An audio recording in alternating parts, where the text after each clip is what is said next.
할렐루야 성가대 아름다운 찬양 감사드립니다.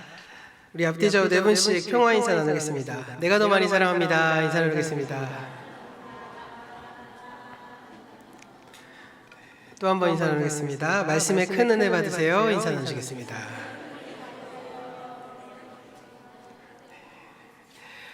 말씀을 통해 주님 주시는 큰 깨달음과 기쁨 누리시는 저와 여러분 되기를 간절히 소원합니다.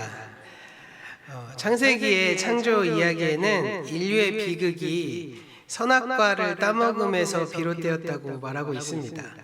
그로 말미암아 사람이 하나님과 맺었던 관계가 상실되었고요. 그 깨어짐으로 말미암아서 자신과의 관계, 하나님과의 관계가 깨졌으니 자신과의 관계도 깨어지게 되고, 그리고 이웃과의 관계도 깨어지고, 그리고 이 세상과의 관계, 특별히 창세기에서는 이 자연과의 관계의 파괴로 이어졌음을 고백하고 있습니다. 바로 이 모든 것의 중심에는 선악과가 있었다는 것이죠. 도대체 선악과가 뭐길래 그로 인해 인류가 에덴의 낙원으로부터 쫓겨나게 되었고, 또 그로 인해 고통과 상실의 삶을 살아가게 되었을까요? 이 나무의 이름은 창세기 2장 9절과 17절에 언급되는데 바로 선악을 알게 하는 나무입니다. 이것을 히브리어로 하면 선악의 지식의 나무, 그러니까 선과 악의 지식의 나무다, 이렇게 말하고 있습니다. 그렇다면 왜 그 나무의 이름을 선과 악의 지식의 나무다 이렇게 말했을까요? 창세기 3장 5절을 보시면 이 뱀이 하와를 유혹하면서 너희가 그 나무의 열매를 먹으면 하나님처럼 되어서 선과 악을 알게 된다 이렇게 말하죠. 이 뱀의 말이 3장 4절과 5절 쭉 해서 나오고 있는데 그 가운데 거짓말도 있고 또 옳은 말도 있습니다. 너희가 절대로 죽지 않는다 라고 말했던 그 말은 거짓말이죠. 영원을 살아가던 인간이 이 뱀의 유혹으로 말미암아 거짓에 빠져든 결과로 그들은 영원의 존재가 아닌 소멸의 존재가 되었습니다. 하지만 너희가 하나님처럼 선과 악을 알게 된다라는 이 말은 맞는 말이었습니다. 오늘 말씀에서 이 선과 악을 알게 하는 나무, 이 선과 악의 지식의 나무가 나오는 창세기 3장 22절의 말씀을 저 여러분이 화면을 보시면서 함께 읽어보도록 하겠습니다. 여호와 하나님이 이르시되 보라 이 사람이 선악을 아는 일에 우리 중 하나같이 되었으니 그가 그의 손을 들어 생명나무 열매도 따먹고 영생할까 하노라 하시고, 이 뱀이 말한 대로 실제로 선과 악을 인간이 알게 되었다라고 하나님이 말씀하시죠. 그러니까 선과 악의 지식의 나무란 문자 그대로 따지면 그 나무의 열매를 먹으면 이 선과 악을 알게 된다라는 것을 우리는 알 수 있습니다. 그런데 우리가 방금 확인했던 이 두 구절, 그러니까 3장 5절의 말씀과 22절의 말씀에서 선과 악을 알게 된다는 것, 이것은 다른 말로 하면 하나님과 같이 된다라는 말과도 연결되어 있다는 것입니다. 그 가운데 22절에서는 하나님께서 말씀하시기를 우리 가운데 하나처럼 이 선과 악을 알게 되었다 이렇게 말하고 있잖아요. 그런데 여기서 우리 가운데 하나라고 말했을 때 도대체 우리는 누구를 가리키는 것일까라고 사람들이 많이 궁금해합니다. 그래서 어떤 사람들은 이 우리를 삼위일체 하나님으로서 하나님과 예수님과 성령님 이렇게 또 해석을 하고 이렇게 보시기도 하는데요. 사실 어렵게 생각할 것은 없습니다. 왜냐하면 이것은 천상적인 존재를 가리키는 용어를 뜻하는 말이기도 한 것이죠. 사실 이 요한계시록에 등장하는 하늘 어전의 그림을 생각하시면 이해하기 편하실 것입니다. 요한계시록에 보면 하늘 어전에 그 하나님의 보좌가 있고 그 보좌에 하나님이 앉아 계시죠. 그리고 그 주변에는 천상의 존재들, 천사와 같은 천상의 존재들이 함께 있어서 하나님을 찬양하기도 하고 말씀을 듣기도 하는 장면이 그려져 있잖아요. 그런 것처럼 여기서 우리라는 말은 이 천상의 존재들을 뜻하는 그런 말이라고도 할 수 있을 것 같습니다. 그런 점에서 이 말씀 우리와 같이 되었다는 그것은 하나님과 같은 존재가 되었다는 말과도 일맥상통한다고도 볼 수 있는 것이죠. 그러면 이 선과 악의 지식, 이 선과 악을 안다는 말, 그것이 도대체 무슨 뜻일까요? 여기에 대해서 많은 해석들이 제시되어 왔습니다. 크게 한 4가지 정도로 분류해 볼 수 있는데, 제가 주보에 이제 뒷면에 말씀 정리하는데 이 4가지를 기록해 놓으신 것을 이렇게 참조하시면서 말씀을 잠시 들어보시면 좋을 것 같습니다. 첫 번째로는 선과 악을 안다라고 말하면 가장 즉각적으로 떠오르는 것은 선과 악을 구별할 줄 안다는 뜻이겠죠. 그러므로 이 선과 악의 지식이란 선과 악을 구별할 줄 아는 도덕적인 분별력이다 라는 뜻으로 해석해 왔다는 것이죠. 그런데 이렇게 해석하는 경우에 하나님께서 사람에게 도덕적인 분별력을 갖지 못하도록 금지하셨다는 뜻이 되어버려요. 그렇기 때문에 사실 이 말씀은 맥락상 좀 잘못된 말입니다.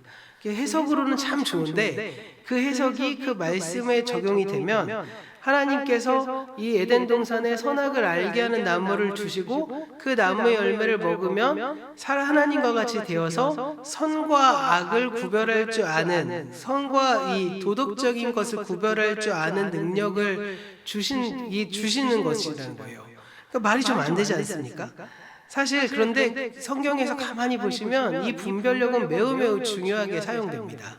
신구약 성경에서 공히 강조하는 내용도 분별력이고, 제가 설교 시간에 자주 말하는 것도 이 하나님의 뜻을 분별해야 한다 이런 말씀 자주 드리잖아요. 이 분별력 너무너무 중요합니다. 사도 바울은 로마서 12장 2절에서 너희는 이 세대를 본받지 말고 하나님의 뜻을 분별하라 라고 말합니다. 그런 점에서 사람이 어떻게 분별력을 알게 되었지? 라고 물으면 하나님께서 금지하신 선악과의 열매를 따먹어서 사람들이 분별력을 갖게 되었어. 이렇게 말하는 게 좀 이상해지잖아요. 아무래도 납득하기가 어려워집니다. 그래서 이 해석은 좀 잘못된 해석이라고 볼 수 있겠죠. 그래서 그 다음으로 또 다른 해석들이 제기되는 겁니다.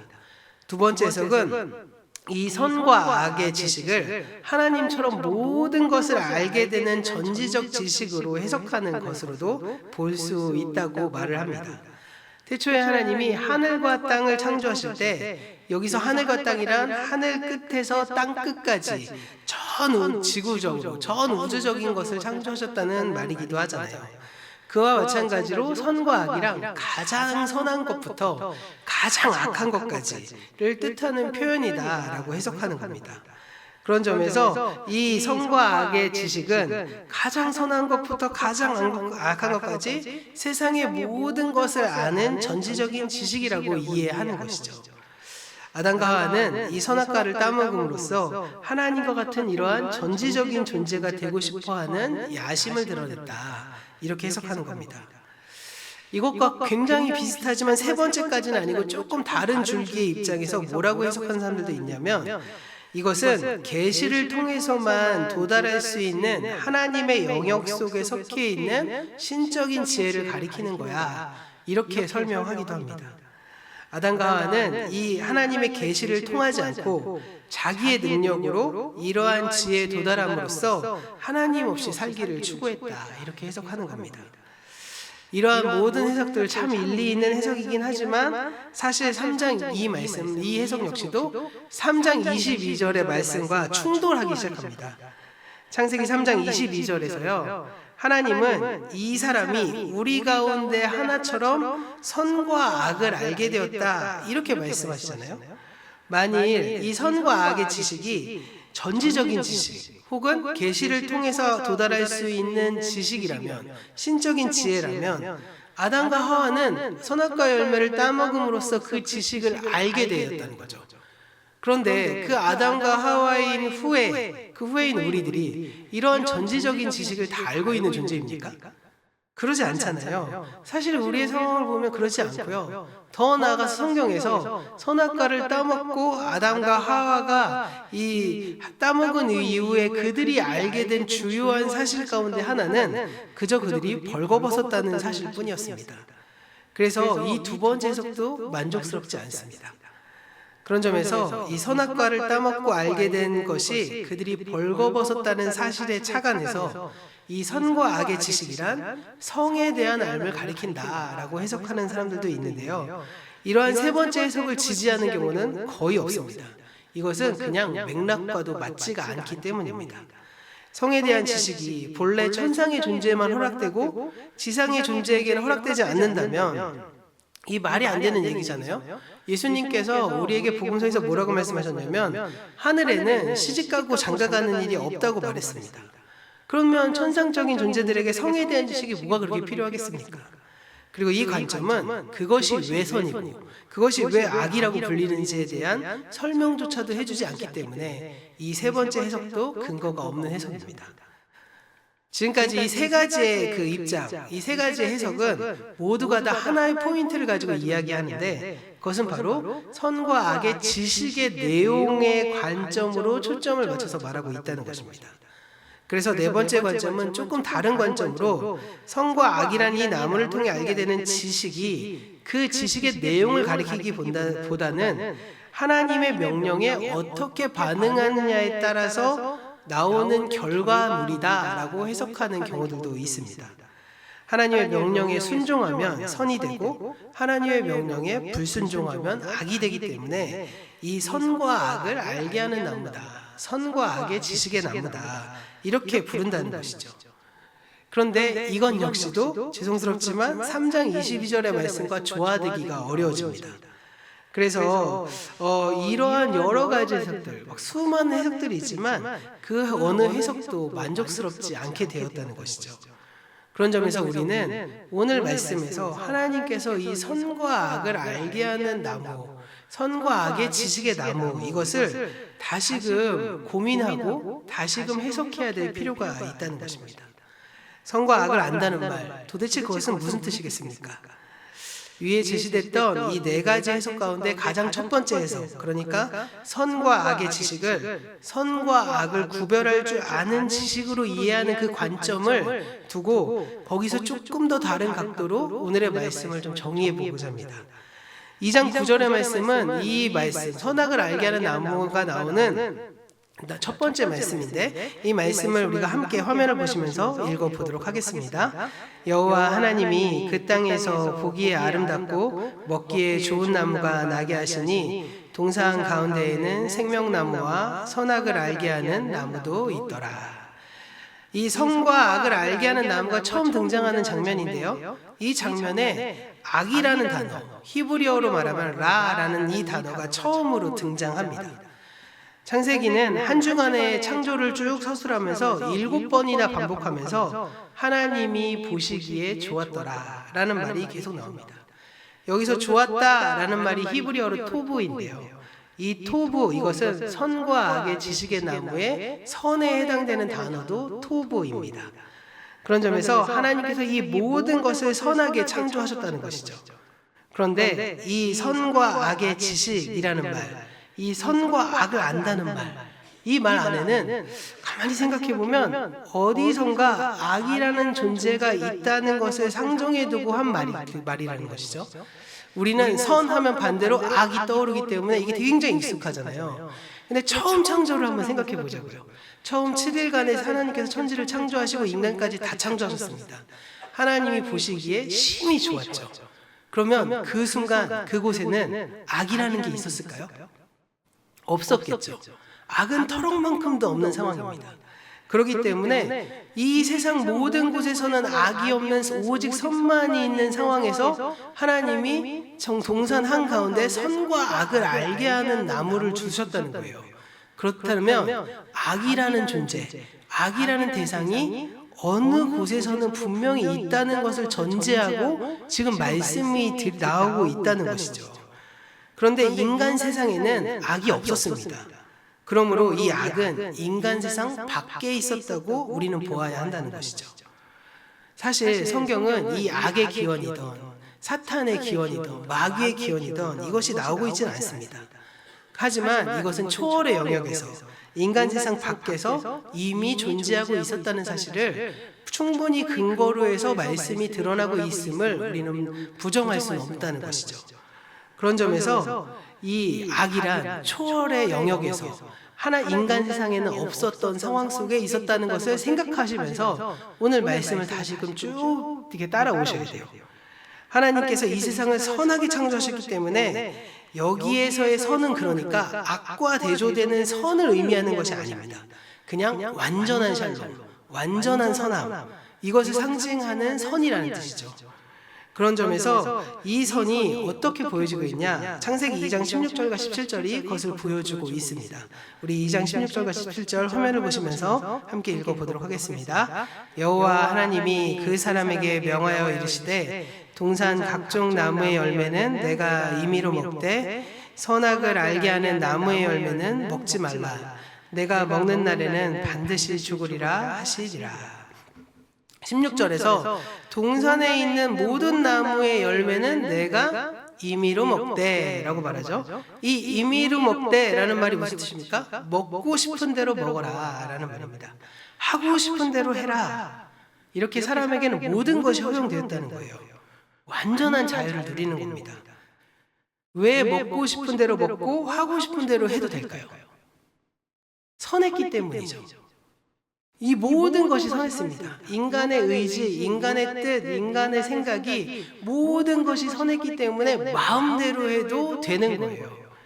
그러니까 내가 이것이 하나님의 뜻인가요? 고민할 필요가 없습니다. 고민하지 않아도 그냥 하는 게 다 하나님 뜻이에요. 내가 노래를 부르고 내가 무엇을 해도 다 하나님의 영광이 되는 거예요. 그래서 막 우리는 지금 뭘 하면 이게 옳고 그르냐, 이것이 맞냐 틀리냐를 우리는 생각하며 살아갈 수밖에 없는 구조 속에 놓여 있지만 처음 창조된 인간은 그러한 고민을 1도 하지 않아도 되는 상황이었다는 것입니다. 내 뜻이 하나님의 뜻에 부합되는지 고민하지 않아도 되고, 이거 더 먹어도 되나요? 덜 먹어도 되나요? 이런 고민할 필요도 없습니다. 왜냐하면 내가 원하는 대로 하면 그게 곧 하나님의 뜻이었기 때문입니다.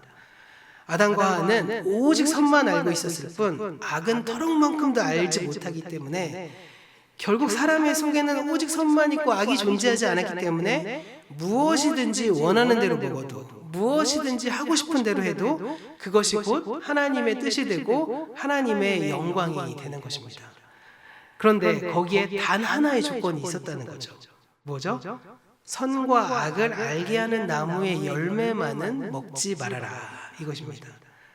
이것은 우리가 지난 몇 주간 동안 계속 살펴본 바와 같이 이 선과 악을 알게 하는 나무의 열매를 따먹지 않는다는 것 자체만으로도 하나님의 주권을 인정하는 것임을 우리는 살펴보았습니다. 하나님의 주되심, 이 모든 것을 인정해야지만 이것을 누리며 살아갈 수 있었다는 것이죠. 그리고 아담과 하와가 그곳에서 하나님의 주되심을 인정할 때 거기에는 오직 선만이 있었고 완전한 자유가 허락되었던 것입니다. 사람의 뜻 속에 선과 악이 함께 존재하지 않고 오직 선만 있기 때문에 가능한 것입니다. 그런데 이 아담과 하와가 선악을 알게 하는 나무의 열매를 따먹은 그 결과 그들이 선과 악을 구별할 수 있게 되었고, 선과 악을 구별할 수 있게 되는 순간에 악이 초월의 자리에서 이 세상으로 내려오기 시작한 것입니다. 결국 사람의 영향력 아래 악도 함께 놓여지게 된 것이죠. 그래서 선의 영향력과 악의 영향력이 싸울 수밖에 없는 상황이 벌어지게 된 것, 그것이 바로 성경에서 말하는 죄악의 첫 번째 결과물이었다는 것입니다. 타락 이전에 아담과 하와에게 선이란 그저 기본적으로 주어지는 것이었습니다. 선을 행하기 위해 특별히 노력해야 할 것이 없었다는 거예요. 그냥 하고 싶은 대로 하면 그게 선입니다. 그래서 그 선은 곧 자유를 의미했죠. 그러나 그 나무의 열매를 따먹은 이후에 사람은 선에 머물기 위해서 이제 악의 영향력과 싸울 수밖에 없는 것, 그 악의 영향에서 벗어나기 위해서 엄청난 노력을 해야만 했다는 것입니다. 왜요? 악이라는 건 우리 모두가 다 경험하고 있듯이 그냥 악이라는 존재가 있는 것만으로도 우리가 긴장의 끈을 놓지 않으면 스물스물 우리 안에 악이 들어오기 때문입니다. 그리고 그냥 가만 내버려두면 우리는 저절로 악을 행하는 사람이 되고 악한 생각을 하게 되고 악한 행동을 하게 되고 악한 언어를 하게 되는 것, 이것이 인간이 가지고 있는 모습이잖아요. 우리 아이들 어렸을 때 아주 예쁘게 막 좋은 말만 써가면서 키웠는데 어린이집만 보냈더니 바로 간 일주일 안에 바로 욕을 배워오는 이 모든 상황이 그것과 너무 똑같은 것 아니겠습니까? 그렇게 예쁘게 키웠는데 딱 가자마자 바로 인상을 딱 쓰고 반항을 시작하고 뭐 이런 일들이 왜 일어날까요? 가만 내버려두면 인간은 죄를 저지를 수밖에 없는 존재입니다. 그렇기 때문에 선을 행하려면 싸워서 얻어내는 상황에 이르러야 됐다는 것입니다. 그래서 선은 이제부터 자유와 동의어가 될 수 없게 된 것입니다. 사람이 하고 싶은 대로 하면 오히려 선이 아닌 악이 쌓여지고 악에 끌려가는 일들이 우리에게 벌어진 것입니다. 예수님 당시 정통 유대교에서 훈련을 받은 유대인 신학자였던 바울은 이 모든 과정을 로마서를 통해서 고백하는데 로마서 5장 12절에 이렇게 정리했습니다. 5장 12절 말씀 우리가 함께 읽어보도록 하겠습니다. 그러므로 한 사람으로 말미암아 죄가 세상에 들어오고 죄로 말미암아 사망이 들어왔나니 모든 사람이 죄를 지었으므로 사망이 모든 사람에게 이르렀느니라. 한 사람으로 말미암아 죄가 세상 밖에, 그러니까 초월의 영역에서 세상 안으로 들어왔습니다. 여기서 한 사람은 바로 아담을 가리키죠. 아담의 범죄로 말미암아서 인간 세상 밖에 있었던 그 악이 인간의 세상 속으로 들어오기 시작했습니다. 오직 선만 알고 완전한 자유가 있었던 에덴 동산에 선과 악의 지식이 들어오기 시작했고 그로 인해 죄의 지배가 시작되었다는 것입니다. 그 결과는 어떻게 됐을까요? 7장 24절은 이렇게 말합니다.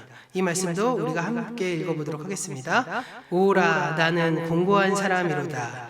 이 사망의 몸에서 누가 나를 건져내랴. 여기서 나오는 공고한 사람이라는 말은 직역하면 비참한 사람이라는 뜻입니다. 그러니까 사망의 몸에서 구원을 받을 수 없는 존재, 우리가 아무리 노력해도 아무리 인간의 어떤 수많은 방법을 동원하더라도 인간은 스스로 구원을 얻어낼 수 없는 존재가 된 것입니다. 그렇기 때문에 비참한 상황에 처해지게 되고 공고한 상황에 처해지게 된 것이 바로 우리의 모습이 된 것이죠. 그런 점에서 사망의 몸에서 구원받을 사람이 없기에 비참한 존재가 될 수밖에 없음을 바울은 안타까워하고 있는 것인데요. 놀랍게도 이 로마서 7장의 말씀은 사실 예수를 안 믿어서 악에 처한 상태를 가리키는 것이 아니라 하나님의 말씀의 계명인 율법으로 인해서 사람이 이러한 비참한 지경에 처하게 되었다고 이야기합니다. 왜 율법이 또 이런 상황이 되어버렸을까요? 사실요, 율법은 죄를 찾아내는 데 명수입니다. 기가 막히게 죄를 찾아내죠. 그런데 문제는 무엇일까요? 죄를 찾아내긴 찾아내는데 죄를 해결할 능력을 우리에게 알려주지 않는다는 것입니다. 그래서 이것은 마치 현대의학이 엄청나게 뛰어난 진단 능력으로 말기암을 찾아내지만 그 암을 해결할 수 없는 능력은 없는 것처럼, 그래서 오히려 죄라는 것을 드러내놓고는 너는 그냥 죄인이야 라고 정죄해버리게 되는 상황으로 당시 율법이 쓰여졌기 때문입니다. 그래서 이 율법에 치여있는 이 인간의 실상이 이렇게 하나님의 말씀은 사람을 살려내야 되고 사람의 말씀으로 하나님의 뜻을 분별해야 되는데 그 말씀이 오직 그 능력이 되지 못해서 너는 죄인이라고 정죄하게 되는 그러한 상황에 처해서 오히려 비참해지고 공고하게 되는 상황을 말하고 있다는 것입니다. 사람이 선과 악의 지식을 가지게 된 결과도 똑같습니다. 사람은 선과 악의 지식을 가짐으로써 이제 선과 악을 구별할 줄 아는 존재가 되었습니다. 그러나 사람은 악을 물리치고 선 안에 머물 수 있는 그러한 능력을 가지고 있지 않습니다. 정리해보자면 선과 악의 지식을 가지고 있다는 점은 사람들과 천상의 존재는 모두가 같습니다. 그런데 천상의 존재들에게는 이것이 능력이 되지만 우리에게는 이것이 매임이 되고 말게 된 것입니다. 천상의 존재들에게는 이 선과 악의 지식은 너무나도 좋은 것이죠. 선과 악을 분명히 구별해서 하나님의 창조 세계를 선한 방법으로 섭리하고 이끌어갈 수 있는 능력이 되기 때문입니다. 그러나 사람은 악의 영향력을 완전히 물리치지 못합니다. 그래서 이 선과 악의 지식은 사람을 곤고하게 만들고 심지어 사람을 죽이게 되는 것입니다. 자, 여기까지 설명을 듣고 나니까 이런 질문 생기지 않습니까? 선과 악의 지식, 곧 선과 악을 분별하는 지식은 이렇게 우리에게 부정적이기만 한 것일까요? 이 땅에서 우리가 그리스도인답게 살아가려면 하나님 나라의 일꾼으로서 하나님의 주대심이 이루어지려면 선과 악을 분명히 분별해야 되는 것 맞는 거 아닌가요? 이런 질문 생기시지 않습니까? 맞습니다. 그래야 되는 것이죠. 아담의 범죄로 인해 악이 이 세상에 이미 들어왔기 때문에 우리가 이 악을 식별하지 않으면 우리도 어느샌가 악에 끌려갈 수밖에 없기 때문입니다. 그렇기 때문에 우리가 악의 세력에 끌려가지 않기 위해서는 선과 악을 정확히 식별해내는 능력이 필요합니다. 그래서 같은 말씀인 로마서 12장 2절에서 사도 바울은 이렇게 말하는 것이죠. 이 말씀도 화면을 보시면서 함께 읽어보도록 하겠습니다. 너희는 이 세대를 본받지 말고 마음을 새롭게 함으로 변화를 받아 하나님의 선하시고 기뻐하시고 온전하신 뜻이 무엇인지 분별하도록 하라. 바울의 이 말을 종합해보면 이겁니다. 너희는 이 세대를 본받지 말고 하나님의 뜻 안에 살아가기 위해서는 이 세대와 하나님의 뜻을 분별해야 한다. 이렇게 말을 하는 것입니다. 이렇게 이 세대와 하나님의 뜻을 분별하는 능력, 이것을 오늘의 말씀으로 따지면 선과 악의 지식이라고 할 수 있겠습니다. 그렇다면 이 선과 악의 지식이 우리에게 필요하다는 것이죠. 이 선과 악을 통해서 하나님의 뜻을 분별해야 한다는 것입니다. 그런데 중요한 사실은 무엇일까요? 분별만 해서는 해결책이 없다는 거예요. 우리가 분별만 하면 뭐합니까? 이건 선이야, 이건 악이야 라고 판단하면 뭐가 좋나요? 선으로 살아갈 수 있는 능력이 있어야 되는 것이죠. 구원받기 합당한 자로서의 삶의 능력이 우리에게 있어야 하는 것입니다. 그런 점에서 우리에게 그 능력을 구해야지 그 능력이 없는 선과 악의 지식은 아무짝에도 쓸모가 없고 도리어 악한 줄 알면서 악에 끌려가는 것이 우리 인간의 모습 아니겠습니까? 우리 어린아이들이 죄를 저지를 때 보면 그게 잘못인지 모르고 저지르는 것 거의 없잖아요. 이거 아닌 거 알면서 하지 않습니까? 스마트폰을 보면 머리가 나빠진다고 부모님이 그렇게 말을 해도 애들이 스마트폰을 봅니다. 그래서 이 학생들 상담할 때 애들 설문지 돌리면요, 자신의 아이에게는 스마트폰을 어린 시절부터 주겠다라고 했을 때 애들이 대부분 뭐라고 하는지 아세요? 아니다의 손입니다. 나쁜 거 다 알아요. 그런데 걔네들은 손을 놓지 못해요. 그 이유는 뭘까요? 인간은 분별해도 그 영향력을 떨쳐낼 힘이 없다는 겁니다. 그런 점에서 우리가 이 선과 악을 알게 하는 지식에는 두 가지 지식이 있음을 알게 됩니다.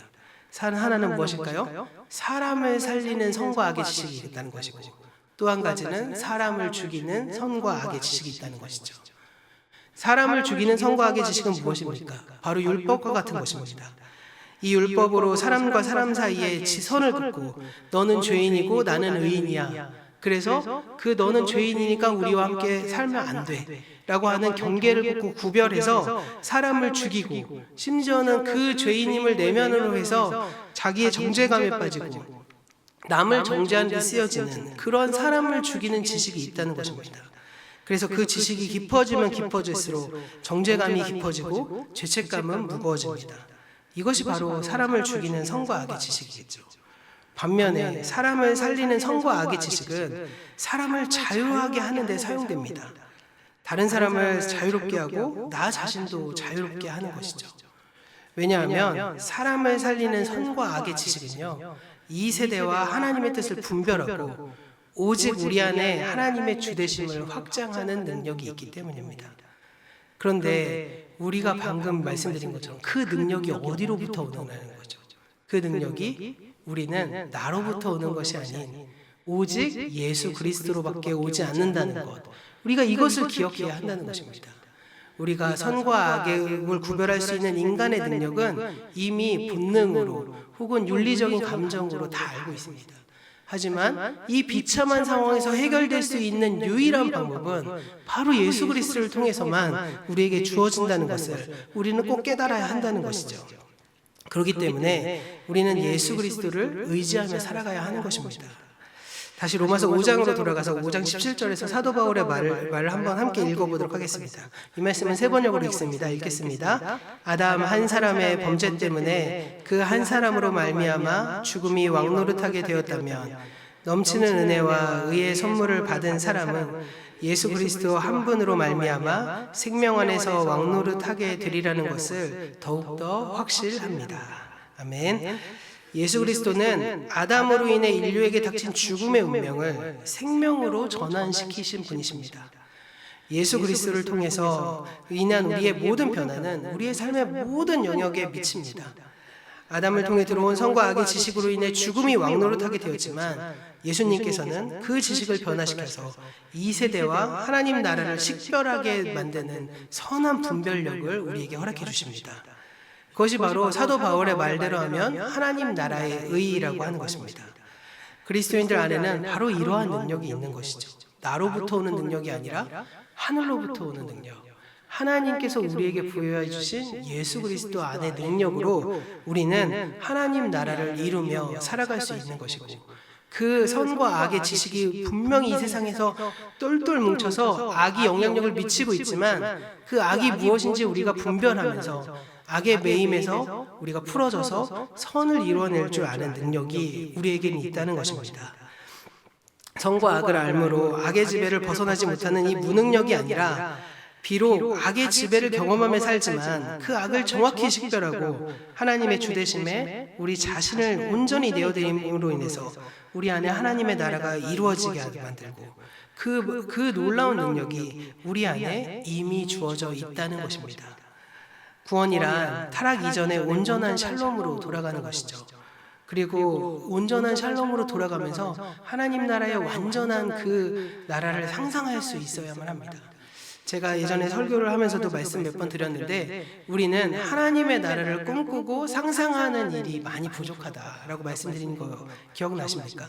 그런데 그 하나님의 나라, 이 나라에는 에덴 동산에는 없는 똑같은 곳이지만 에덴 동산에는 없는 게 한 가지가 있습니다. 바로 선과 악을 알게 하는 나무는 없을 거예요. 오직 생명나무만 있을 것입니다. 왜냐하면 주님 다시 오시면 완전한 하나님의 나라를 이루어서 우리의 모든 삶이 하나님의 주되심의 영역 안으로 들어가게 될 것이기 때문입니다. 그런 점에서 그곳에서는 주님 다시 오시면 내가 하고 싶은 모든 것이, 나의 모든 욕망이 하나님의 영광이 되는 것을 기대하시고 그것을 소망하시면서 살아가셔야 하는 것이죠.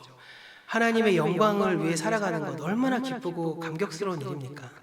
그런데 그 기쁘고 영광스러운 일이 그냥 내가 하는 모든 것을, 내가 임의로 하는 모든 것을 통해서 다 하나님의 기쁨이 되고 다 하나님의 영광이 될 때 우리는 그 나라를 소망할 수 있는 것입니다. 그런 점에서 진정한 자유가 주어지는 그 하나님의 나라를 꿈꾸고 소망하시기를 바랍니다. 그런 점에서 우리가 오늘 살아가야 될 이 상황 속에서 우리가 해야 될 일은 무엇입니까? 우리가 그것을 바꿀 수 있는 판도는 힘은 없잖아요. 그러면 우리가 해야 될 일은 이제 하나님께서 주신 그 지혜로 선과 악을 잘 분별하시면서 담대하게 하나님의 나라를 선포하고 누리면서 이 땅에서 부족하지만 희미하지만 그 하나님의 나라를 살아낼 줄 아는 그런 능력이 우리에게 있어야 한다는 것입니다. 그래서 우리 주변에 이 세상의 질서가 아닌 하나님의 나라가 임재하는 놀라운 일들이 2026년에는 하나하나 세워지기를 간절히 소망해 봅니다. 더 나아가서 우리 모두 완성될 새 예루살렘을 바라보면서 이 땅에서도 진정한 자유를 누리며 확대하고 성숙시켜 나가는 그런 우리의 믿음의 가정이 되시고, 그러한 우리 개개인의 삶이 되시고 나 있는 곳에 주님의 나라가 임하기를 소원하는 돌아오는 한 주간이 되기를 주님의 이름으로 간절히 축원합니다. 기도하겠습니다.